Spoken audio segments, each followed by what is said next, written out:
Ang kampo po ni Senator Bato de la Rosa, kinukonsidera na ang pag-waive po ng sahod niya at allowance dahil sa pagliban sa Senado. Kumuha po tayo ng kabuang detalye dyan sa pag-uulat ni Bombo Angelo Aganon.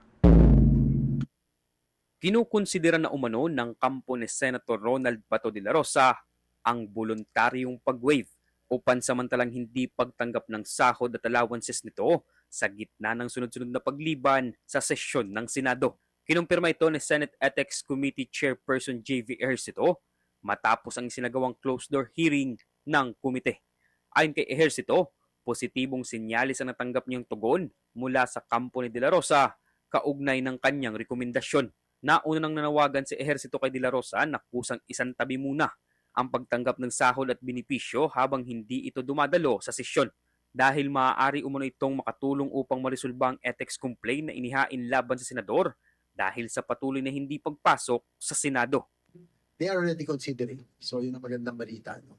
Whether to waive the salaries and allowances, as recommended, no? As we recommend. Kasi nga, sabi ko, kung susundin talaga ng rules sa korte nga, tinaabot tayo ng taon eh, di ba? Minsan.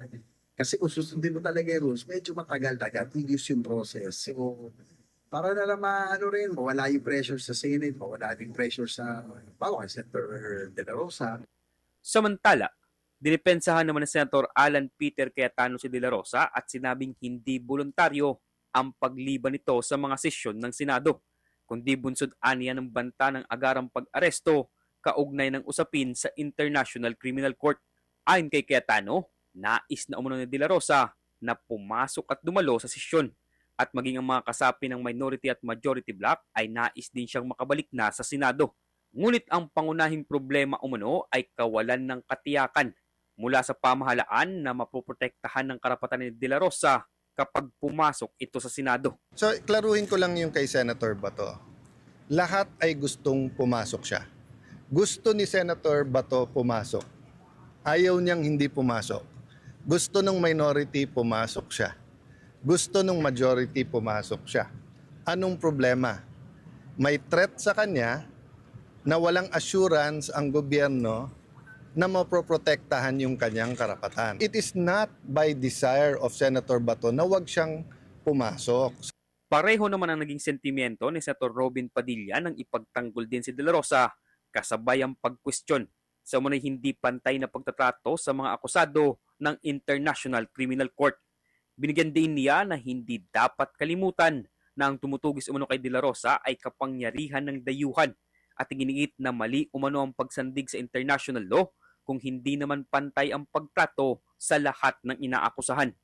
Batay sa record, umabot sa 31 days ang pagliban ni De La Rosa mula sa kabuuang 58 session days ng unang regular session ng 20th Congress. Nagsimula naman ang hindi pagdalo ni De La Rosa sa mga sesyon ng Senado noong November 2025, kasunod ng mga ulat na may inilabas umanong warrant of arrest laban sa kanya mula sa International Criminal Court kaugnay ng umunay pagkakasangkot sa war on drugs ng Administrasyong Duterte. At yan ang ulat mula dito sa Senado. Ako si Bombo Angelo Aganon and this is Bombo Radio Philippines, the #1 and most trusted source of news and information. Basta Radio, Bombo! For the most trusted source of news and information, visit our website at www.bomboradio.com. Follow us on Bombo Radio mobile app, Facebook, YouTube, TikTok, and X, formerly Twitter. Like, share, and stay connected. Anytime, anywhere.